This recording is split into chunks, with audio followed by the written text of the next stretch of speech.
Kita di ikan koi pun awal mula ya nggak sedikit kerugiannya, Mas. Oke, ya. Sampai kita bisa menghasilkan ikan, bisa bisa bertahan sampai sekarang ya kita memang ya naik turunnya ya lumayan di situ kan.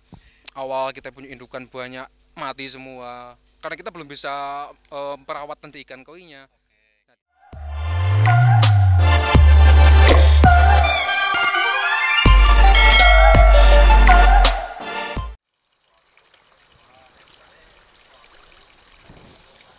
Halo, balik lagi bersama konten ikan ya. Nah, di video kali ini kita berada di salah satu farm yang ada di Wonosobo. Alamat tepatnya ada di Sobokoi.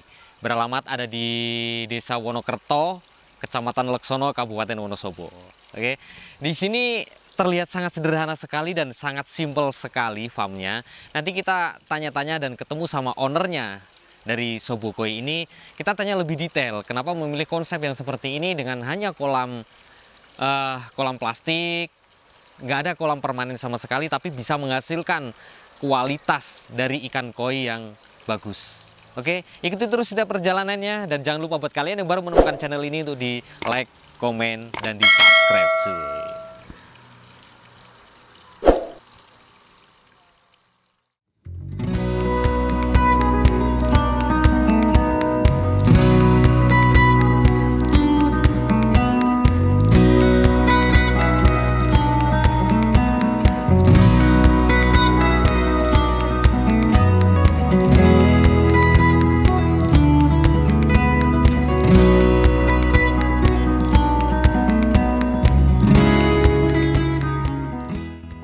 Oke, seperti tadi yang kita bilang, kita akan ketemu sama ownernya dari Sobokoi. Kita tanya-tanya karena sekarang ada di sebelah saya, namanya Mas Farid ya. Berapa lama Sobokoi ini ada itu? Untuk resmi fokus ke ikan koi kita kurang lebih baru jalan 2 tahun, Mas. 2 tahun. Tapi untuk riwayat di perikanan kita udah cukup lama.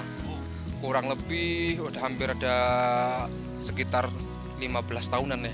Dari 2007 sampai dengan 2002 sekarang. Nah, cuy, hampir 15 tahun ini berarti dulu dari bapaknya yang budidaya, terus sekarang dilanjutkan ke Mas gitu ya? Ya, awal mula tuh memang bapak saya yang mencah. Dulu pertama kali kita di perikanan kita nyoba ikan lele. Dari ikan lele konsumsi. Terus sebelum koi kita konsumsinan, ada pertama lele, nila, ikan bandung, baru kita ke ikan koi. Cukup lama kita di ikan lele, kurang lebih lele hampir sekitar 12 tahun kita.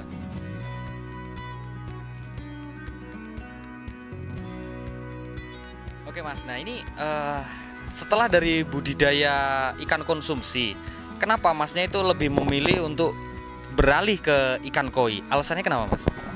Yang pertama karena ekonomis, nilai ekonomis. Kita memang awal fokus ke usaha, bagaimana cari komoditi ikan yang hasilnya lebih besar. Makanya kita dari ikan konsumsi pindah ke ikan hias. Ikan koi kan termasuk dalam hias kan Mas? Iya. Ikan hias, makanya dari segi harga awal-awalnya kita pertama kenal ikan koi kan mahal banget, persatuan harganya kok bisa tinggi ya. Dari situ kita nyoba untuk budidaya ikan koi. Setelah itu baru berjalan menikmati breeding koi, kita melihara koi, senang.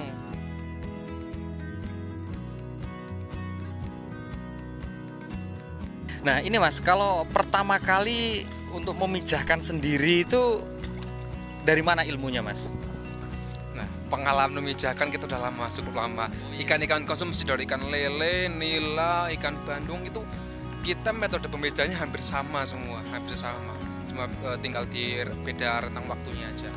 Jadi untuk metode pemijahan, alhamdulillah ilmu udah ada dari bapak saya dulu. Udah beberapa kali, udah banyak kali kita memijahkan ikan. Nah setelah kita terapkan ke ikan koi ternyata hasilnya lumayan. Kita pijahkan di sini dengan metode ikan lele, itu hasilnya banyak. Hasilnya banyak, alhamdulillah dari situ kita langsung lanjut terus ke ikan koi.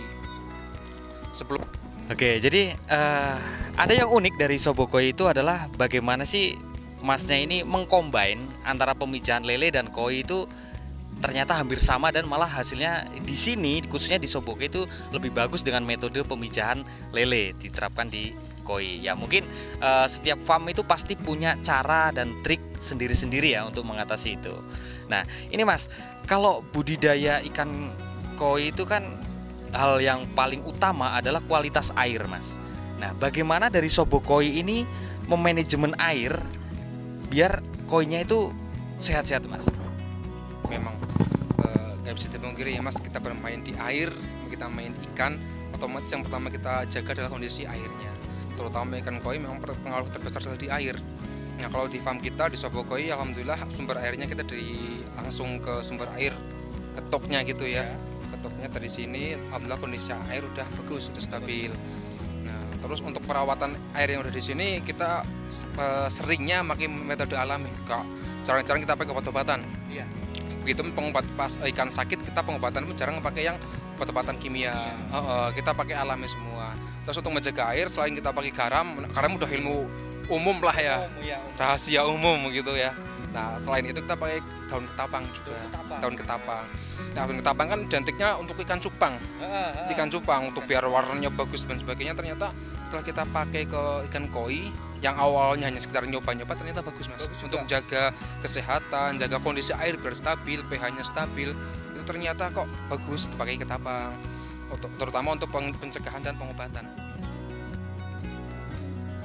Nah, ini Mas, kalau di sini itu indukannya rata-rata itu impor atau lokal, Mas? Kalau sekarang kita F1 bisa dibilang lokal juga sih, keturunan impor. Awalnya kita pertama kali breeding di sini ya indukan-indukan impor Mas. Impor. Nah, setelah itu kita bikin indukan sendiri dari anak-anak impor itu. Jadi kalau untuk kondisi sekarang kita banyak indukan F1 nah.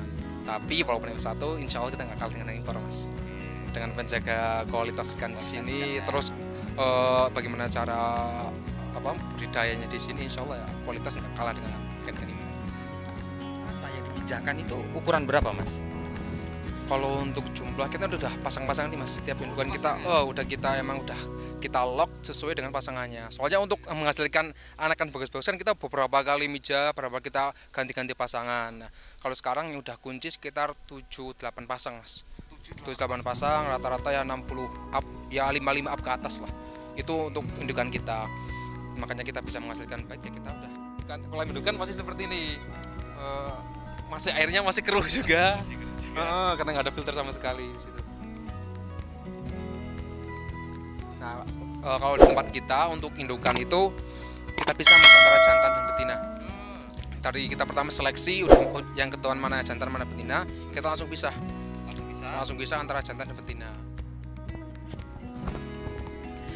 Nah, selama ini kan dari belasan tahun ya Mas di ikan konsumsi terus beralih ke ikan koi. Nah, ini rahasia suksesnya Mas bisa bertahan sampai sejauh ini dan menghasilkan anakan ikan yang berkualitas itu apa Mas? Yang pertama itu telaten, teliti dan sabar Mas. Telaten, teliti dan sabar. Nah, kunci utama di sabarnya itu. Soalnya bagaimanapun di dunia bisnis itu kan nggak ada jaminan harus berhasil. Nggak ada jaminan untuk kita berhasil. Nah, dari situ kita harus sabar. Terus kita pelajari, jangan sampai kita malas belajar Mas. Kalau misalkan kita mau bisnis ikan koi, jangan malas belajar. Yuk kita nyoba seadanya, kita nyoba semampunya. Ya seperti itu ya menurut saya kurang bagus. Makanya kalau bisa fokus bisnis ikan koi kita belajar terus. Nah, sampai kita praktek berhasil, alhamdulillah. Kalau gagal kita harus sabar. Jangan berhenti di situ. Kita coba lagi sampai kita berhasil. Kita di ikan koi pun awal mula ya nggak sedikit kerugiannya Mas. Sampai kita bisa menghasilkan ikan, bisa bertahan sampai sekarang ya kita memang ya naik turunnya ya lumayan di situ kan. Awal kita punya indukan banyak mati semua karena kita belum bisa perawatan di ikan koinya. Nah, dari situ akhirnya kita termotivasi untuk belajar, cari ilmu lagi. Seri-seri. Kita silaturahmi ke suhu-suhu yang udah ahli di koi, gimana cara penanganan ikan koi. Nah, dari situ kan dari kegagalan kita akhirnya kita mau belajar. Nah, ini Mas, ini untuk luas lahannya itu berapa Mas?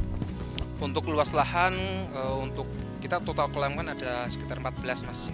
14 kolam plus 6 kolam indukan, sekitar 20-an. Untuk lahannya ukuran 20 kali 20, sekitar 400 meter persegi.